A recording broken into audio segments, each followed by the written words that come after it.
നമസ്കാരം. മെട്രോ മാറ്റിനിയിലേക്ക് സ്വാഗതം. സിനിമാ ലോകത്ത് ബന്ധങ്ങളൊന്നുമില്ലാതെ കടന്നു വരുന്ന പലർക്കും കടന്നു പോകേണ്ടി വരുന്ന ഒന്നാണ് കാസ്റ്റിംഗ് കൗച്ച്. മലയാളത്തിൽ മാത്രമല്ല, കാസ്റ്റിംഗ് കൗച്ചിന് ഭാഷയുടെയോ ദേശത്തിന്റെയോ അതിരുകളില്ല. എന്നാൽ താരങ്ങളുടെ മക്കൾക്കും കാസ്റ്റിംഗ് കൗച്ച് നേരിടേണ്ടി വരുന്നതായാണ് പല വെളിപ്പെടുത്തലുകളും. ഇപ്പോഴിതാ അത്തരത്തിൽ തനിക്കുണ്ടായ അനുഭവം തുറന്നു പറഞ്ഞ താരമാണ് വർഷിണി സൗന്ദരരാജൻ. താരത്തിന്റെ വാക്കുകളാണ് ഇപ്പോൾ വീണ്ടും ചർച്ചയാകുന്നത്. തെലുങ്ക് അവതാരകയും നടിയും മോഡലുമാണ് വർഷിണി സൗന്ദരരാജൻ. മോഡലിംഗിൽ നിന്നും കരിയർ ആരംഭിച്ച വർഷിണി പിന്നീട് സിനിമയിലേക്ക് എത്തുകയായിരുന്നു. ശാകുന്തളം ഉൾപ്പെടെയുള്ള സിനിമകളിൽ അഭിനയിച്ച വർഷിണി പ്രേക്ഷകർക്ക് കൂടുതൽ പരിചിതയാകുന്നത് അവതാരകയാകുന്നതോടെയാണ്. തെലുങ്കിലെ ഹിറ്റ് പരിപാടികളിൽ അവതാരകയായ വർഷിണി തിളങ്ങിയിട്ടുണ്ട്. സോഷ്യൽ മീഡിയയിലും സജീവമാണ് വർഷിണി. നടി പങ്കുവയ്ക്കുന്ന ചിത്രങ്ങളൊക്കെ അതിവേഗം വൈറലായി മാറാറുണ്ട്. ഗ്ലാമറസ് വേഷങ്ങളിലുള്ള ചിത്രങ്ങളാണ് താരം പങ്കുവയ്ക്കാറുള്ളത്.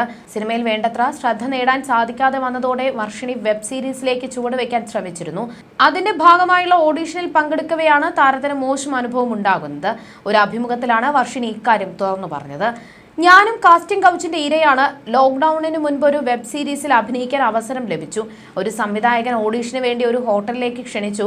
കണ്ട ഉടനെ സംവിധായകൻ പറഞ്ഞു, നീ കൊള്ളാം, ഈ വെബ് സീരീസിന് നീ നന്നായി ചേരുമെന്ന്. എന്നെ സെലക്ട് ചെയ്തു എന്ന് ഞാൻ കരുതി. പക്ഷേ അയാൾ എന്നോട് കൂടെ റൂം വരെ വരാനാണ് പറഞ്ഞത് എന്നും വർഷിണി പറഞ്ഞു. അവിടെ ചെന്നപ്പോൾ അയാൾ എൻ്റെ കയ്യിൽ പിടിച്ച് എന്നെ കട്ടിലേക്ക് കിടത്താൻ ശ്രമിച്ചു. എന്നോട് ഡ്രസ്സ് അഴിക്കാൻ പറഞ്ഞു. ഞാൻ പേടിച്ചു പോയി. അയാളുടെ കൈ തട്ടിമാറ്റി ഞാൻ ഓടി പുറത്തിറങ്ങി. ഞാൻ അന്ന് ഒരുപാട് നേരം കരഞ്ഞു. എൻ്റെ ജീവിതത്തിലെ ഏറ്റവും മോശപ്പെട്ട ദിവസമായിരുന്നു അത്. ജീവിതത്തിൽ ഞാൻ നേരിട്ട ഏറ്റവും ഭീകരവും കൈപ്പേറിയതുമായ അനുഭവം എന്നുമാണ് വർഷിണി തുറന്നു പറഞ്ഞത്. കഴിഞ്ഞ കുറച്ച് ദിവസങ്ങൾക്ക് മുൻപായിരുന്നു തമിഴ് നടിയും അവതാരകയുമായ ശ്രുതി നാരായണന്റെ നഗ്ന വീഡിയോ പുറത്തെത്തിയത്. കാസ്റ്റിംഗ് കൗച്ചിന്റെ പേരിൽ ചിത്രീകരിച്ചതെന്ന പേരിലാണ് വീഡിയോ പുറത്തെത്തിയത്. ഒരു ബിഗ് ബഡ്ജറ്റ് ചിത്രത്തിലെ വേഷത്തിന് എന്ന വ്യാജേനയായിരുന്നു നടിക്ക് ഫോൺ കോളുകൾ എത്തിയത്. ഓഡിഷന്റെ ഭാഗമായി ചില രംഗങ്ങൾ അഭിനയിച്ചു കാണിക്കാൻ നടിയോട് ഫോണിലൂടെ ആവശ്യപ്പെടുകയായിരുന്നു.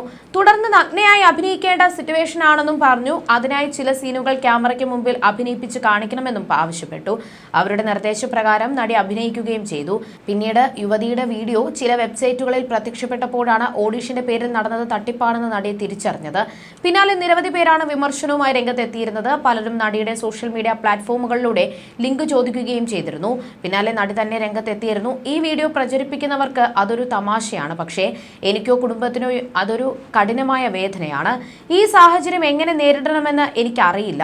ഞാനൊരു സ്ത്രീയാണ്. എനിക്കും എൻ്റെ ഉറ്റവർക്കും വല്ലാത്ത വേദനയാണ് നിങ്ങൾ നൽകുന്നത്. ദയവ് ചെയ്ത് അതിങ്ങനെ കാട്ടുതീ പോലെ പ്രചരിപ്പിക്കരുത്. അത്രയ്ക്ക് നിർബന്ധമാണെങ്കിൽ നിങ്ങളുടെ അമ്മയുടെയും പെങ്ങളുടെയോ കാമുകയുടെയോ വീഡിയോ പോയി കാണൂ, ആസ്വദിക്കൂ, എന്നിട്ട് പ്രചരിപ്പിക്കൂ. അവർക്കും എന്നെ പോലുള്ള ശരീരമല്ലേ ഉള്ളതെന്നും നടി ചോദിക്കുന്നു. ഇൻസ്റ്റഗ്രാം സ്റ്റോറിയിലൂടെയായിരുന്നു നടിയുടെ പ്രതികരണം. മറ്റൊരു സ്റ്റോറിയിൽ ഡീപ് ഫേക്ക് വീഡിയോ പ്രചരിപ്പിക്കുന്നത് ഇന്ത്യയിൽ ക്രിമിനൽ കുറ്റമാണ്. ലിങ്ക് ചോദിക്കുന്നത് അവസാനിപ്പിക്കൂ എന്നും നടി കുറിച്ചിരുന്നു. ഇതൊരു മനുഷ്യന്റെ ജീവിതമാണ്, നിങ്ങളുടെ എന്റർടൈൻമെന്റ് അല്ല. ഇരയെ കുറ്റപ്പെടുത്തുന്ന നിരവധി കമന്റുകൾ കണ്ടു. പുരുഷന്മാരോടാണ് ചോദിക്കുന്നത്, എന്തുകൊണ്ടാണ് ഇങ്ങനെ? എപ്പോഴും എന്തുകൊണ്ടാണ് സ്ത്രീ മാത്രം അതിന് വിധിക്കപ്പെടുന്നത്? അറപ്പുളവാക്കുന്ന പ്രതികരണമാണ് ലഭിക്കുന്നത്. ഇതെല്ലാം നിയമത്തിലൂടെ നേരിടുമെന്നും നടി വ്യക്തമാക്കുന്നു. പിന്നാലെയും നടിക്കെതിരെ നിരവധി പേരാണ് പ്രതികരണവുമായി രംഗത്തെത്തിയിരിക്കുന്നത്. വീഡിയോയുടെ ലിങ്കും പലരും ചോദിക്കുന്നുണ്ട്. അതേസമയം നടി ഷൈനി സാറ ചില വെളിപ്പെടുത്തലുകൾ നടത്തിയതും വാർത്തയായിരുന്നു. കഴിഞ്ഞ ദിവസമാണ് വാട്സ്ആപ്പ് ചാറ്റിൽ ഒരു മെസ്സേജ് വന്നത്.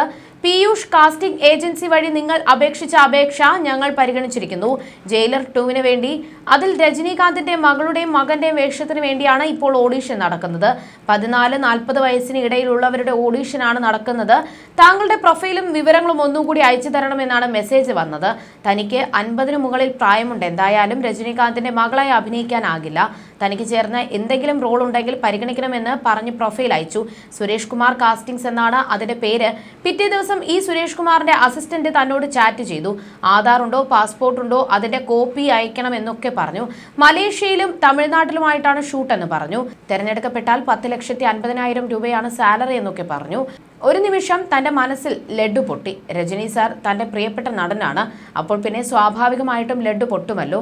നാളെ രാവിലെ 11 മണിക്ക് സുരേഷ് സാർ വീഡിയോ കോൾ വിളിക്കുമെന്നും പറഞ്ഞു. താൻ കാത്തിരുന്നു, പക്ഷേ അവർ വിളിച്ചില്ല. ചോദിച്ചപ്പോൾ അവർ പറഞ്ഞു, സാറ് വളരെ ബിസി ആയിരുന്നു, നാളെ 11 മണിക്ക് വിളിക്കാമെന്ന്. പിറ്റേന്ന് വിളിച്ചില്ല. ഒരു 12:30 ആയപ്പോൾ ഈ പറഞ്ഞ സുരേഷ് സാർ വാട്സപ്പിൽ ഓഡിയോ കോൾ ചെയ്തു. 2 മണിക്ക് വീഡിയോ കോളിന് റെഡിയാകാൻ പറഞ്ഞു. സാരി ഉടുത്ത് മുടി അഴിച്ചിട്ട് വേണം വരാനെന്നും പറഞ്ഞു. ഞാൻ സമ്മതിച്ചു. താൻ അപ്പോൾ സുഹൃത്തിന്റെ കടയുടെ ഉദ്ഘാടനത്തിൽ പങ്കെടുക്കുകയായിരുന്നു. അവിടെ നിന്ന് സ്കൂട്ടർ എടുത്ത് ഓടി വീട്ടിലെത്തി. വേഗത്തിൽ സാരി ഉടുത്ത് റെഡിയായി. അയാൾ വിളിച്ചു, പ്രൊഫൈൽ ചോദിച്ചു, ഇംഗ്ലീഷിൽ സ്വയം പരിചയപ്പെടുത്തി. ഉയരം, താമസം, എത്ര സിനിമ ചെയ്തു, ഇതെല്ലാം പറഞ്ഞു. വളരെ മാന്യമായിട്ടായിരുന്നു സംസാരമെല്ലാം. ഷൂട്ടിന് വരുമ്പോൾ കൂടെ ഒരാൾ നിർബന്ധമായും വേണമെന്നും പറഞ്ഞു. ഗാർഡിയൻ വേണമെന്ന് പറഞ്ഞു. ആർട്ടിസ്റ്റ് കാർഡ് ഉണ്ടോ എന്ന് ചോദിച്ചു. ഇല്ലെന്ന് താൻ പറഞ്ഞു. ഇവിടെ അമ്മ അസോസിയേഷൻ ഉണ്ട്, അവിടെ വേണമെങ്കിൽ കാർഡ് എടുത്താൽ മതി.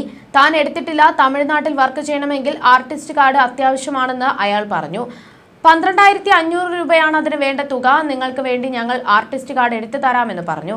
ആധാർ കാർഡിന്റെ കോപ്പിയും പാസ്പോർട്ട് സൈസ് ഫോട്ടോയും അയക്കാൻ പറഞ്ഞു.